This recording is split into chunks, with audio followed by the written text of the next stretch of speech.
महिला की संदिग्ध परिस्थितियों में मौत, परिजनों ने लगाया हत्या का आरोप। मुरादाबाद के बरवारा मजरा में 6 महीने पहले विवाह बंधन में बंधी एक विवाहिता महिला की संदिग्ध परिस्थितियों में मौत होने से क्षेत्र में सनसनी फैल गई। मायका पक्ष ने ससुर व ननंद, जेठानी, नंदोई जेठ पर दहेज हत्या का आरोप लगाया है। मुरादाबाद जिले के कटघर थाना क्षेत्र के कबीर नगर बरवारा मजरा में शनिवार की सुबह विवाहिता की संदिग्ध परिस्थितियों में मौत हो गई। सूचना मिलने पर पुलिस पहुंच गई और शव को पोस्टमार्टम के लिए भिजवा दिया। विवाहिता की पिता की तहरीर पर पुलिस ने ससुर समेत 6 लोगों पर दहेज हत्या में प्राथमिकी दर्ज की है। डिलारी थाना क्षेत्र के मुस्तफापुर निवासी वाजिद हुसैन ने अपनी बेटी शबीना की शादी 18 जून 2025 को कटघर थाना क्षेत्र के कबीर नगर बरवाला मजरा निवासी आसिफ अली के साथ की थी। विवाहिता के गर्भवती होने पर पति आसिफ करीब 3 माह पहले सऊदी अरब चला गया। शबीना यहां अपने ससुर, जेठ, जेठानी, देवर के साथ रह रही थी।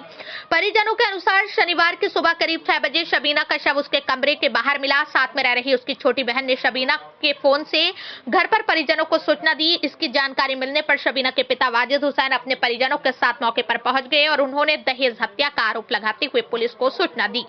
इसकी जानकारी मिलने पर पुलिस और फॉरेंसिक टीम मौके पर पहुंच गई। इसके बाद शव को पुलिस ने पोस्टमार्टम के लिए भिजवा दिया। इस मामले में पिता की तहरीर के आधार पर ससुर, नन्हे, देवर माजिद, जेठ साजिद, जेठानी नाजमा, नंद मोटो और नंदोई खालिद के खिलाफ दहेज हत्या में प्राथमिकी दर्ज की गई है। परिजनों का रो रो कर बुरा हाल है और परिजनों ने प्रशासन से इंसाफ की गुहार लगाई है। वाजिद अली। कहाँ के रहने वाले? मुस्तफापुर ताजवाला। थाना का पता? डिलारी। आपकी बेटी के साथ कोई घटना घटी है, क्या पूरा मामला है? सर शादी करी ही, बस उसी चक्कर में 10-20 दिन। कब की थी आपने और कहाँ की थी? रामपुर दुराया बरवाला है, वहाँ पर करी थी। उसके बाद 10-20 दिन ऐसे ही, महीना है 15 दिन सही सुध रही। उसके बाद फिर ऐसे ही टॉर्चर करते रहे। किस बात को लेकर टॉर्चर करते थे? दहेज के लिए। उसके पति का क्या नाम था लड़की के? आसिफ अली। और लड़की का? सबीना अली। तो शादी के बाद लड़का करता क्या था? शादी से पहले या शादी के बाद? सऊदी से आए थे। सऊदी से आया था? हाँ। उसके बाद फिर शादी के बाद 2-3 महीने बाद फिर चले गए इसी टेंशनबाजी में। इसी बात को हाँ, के लिए। ऐसे ही बताती थी। फिर मैं समझाया भी उन लोगों को, तो नहीं बोले इस तरीके से न करो, मेरी हैसियत नहीं है इतनी। क्या मांगते थे वो लोग? वो सर बिजनेस के लिए 5 लाख रुपए एक गाड़ी की डिमांड करते थे। बहुत बढ़िया तरीके से करा था, कोई 14-15 लाख के करीब में मैंने शादी करी थी। हाँ। अब जो आपको सूचना मिली वो क्या सूचना मिली थी? अब तो बेटी की मिली ही। क्या सूचना मिली थी? किसने किया था फोन आपको? लड़की ने, मेरी छोटी साजिया। अच्छा, वो वहाँ पर रहती थी? हाँ, इगले की वजह से छोड़ दिया था। कितनी उम्र होगी छोटी उसकी जो साजिया थी? लगभग होगी 8-9 साल की लपेट में होगी। तो उसने किसे फोन किया था? मुझे ही किया था सर। क्या बताया था? बोले बाजी खत्म हो गई। अच्छा, इस मामले को लेकर जब आप पहुंचे तो आपने क्या देखा वहाँ पर? हुआ मैं, हम जो गए तो लड़की पड़ी ही आंगन में इकली, ये छोटी बिटिया रो रही थी।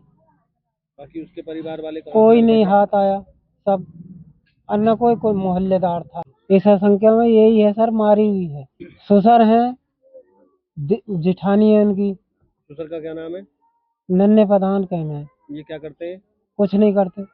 तो जब तक हम ने कोई भी नहीं बताया, हमसे इतनी बताया कि बोले खत्म हो गई है बाजी। इस मामले को लेकर आपने पुलिस में तहरीर दी? हाँ सर, 100 नंबर को फोन करा था। वहाँ पर पुलिस पहुंची। उन्होंने क्या क्या कार्रवाई की? उन्होंने जो भी करा, फिर दोनों बाप बेटों को उन्होंने बातें करके हमने लुभाया। उन्हें जो है 100 नंबर वाले ले गए। उसके बाद पीएम रिपोर्ट हो गई जो भी हुई। बॉडी को पोस्टमार्टम के लिए भेज बॉडी को पोस्टमार्टम के लिए आपने लिखित में इसकी तहरीर दी थी? हाँ। अब क्या चाह रहे हैं इस मामले में, क्या कार्रवाई चाहते हैं आपके साथ? सब इंसाफ भी चाह रही हूँ। मेरा नाम नवाब अली है। लड़की से क्या संबंध है? मेरी भांजी है लड़की जो है।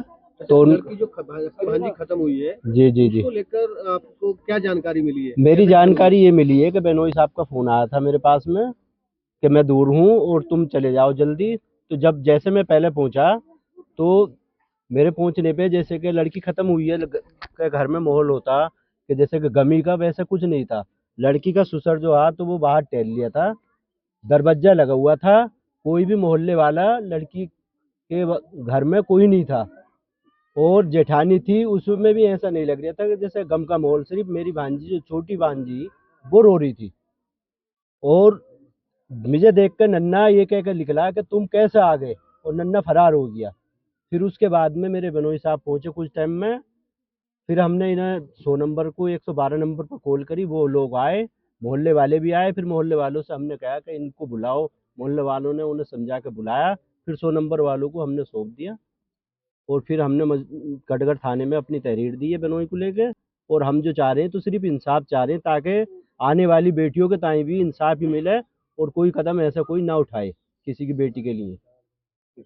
इनका रिकॉर्ड जो है, तो जो नन्हे प्रधान है, इसने अपनी बीवी, पहले भी ये सुना हुआ हमने कि पहले बीवी भी मार दी, और फिर दूसरा जो बेटा आसिफ से बड़ा, उसकी सत्तू नंगले की ससुराल थी। तो वो आसिफ, वो भी किसी बात को लेकर घर में विवाद चला, तो उसने भी पता नहीं कि उनने आत्महत्या करी या इन्होंने मारा, वो रेल से कट के मरा।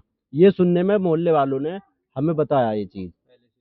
हाँ, इनका पहले से बैकग्राउंड खराब है सर। बेटी को कुछ शिकायत आई हो कि बेटी को जो सताओ आपसे? शिकायत ये थी कि बेटी को ये टॉर्चर करते थे, मानसिक रूप से भी और पैसे के लिए भी।